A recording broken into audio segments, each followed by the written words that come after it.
جگانے والوں کی خدمات۔ رمضان المبارک کا مہینے کا جیسا ہی آغاز ہوتا ہے، شہر حیدرآباد و تلنگانہ کے مختلف علاقوں میں سحری والوں کی آوازیں گونجنا شروع ہو جاتی ہے۔ یہ رمضان میں سحری کے لیے عوام کو جگاتے ہیں۔ انہیں سحری والے بھی کہا جاتا ہے۔ یہ لوگ سڑکوں پر گھوم کر لوگوں کو سحری کے لیے جگاتے ہیں۔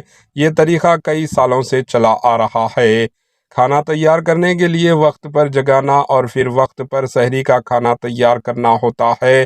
روایتی ڈھول یا لوہے کے ڈبے کو اٹھاتے ہوئے اور اسے جگانے کے نعرے لگاتے ہوئے سحری والے کالونی و گلی کوچوں کی سڑکوں پر نکل آتے ہیں۔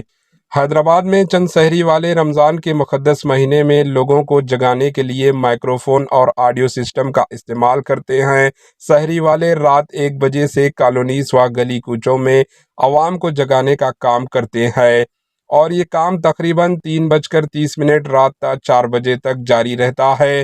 چند سال قبل ڈھول وغیرہ کا استعمال کیا جاتا تھا، لیکن اب حالیہ برسوں سے مائکروفون کا استعمال عام ہو گیا ہے۔ کیا آپ کی گلی میں بھی سحری والے آتے ہیں؟ کامنٹ کے ذریعے ضرور بتائیں۔ Bureau report, AHN news.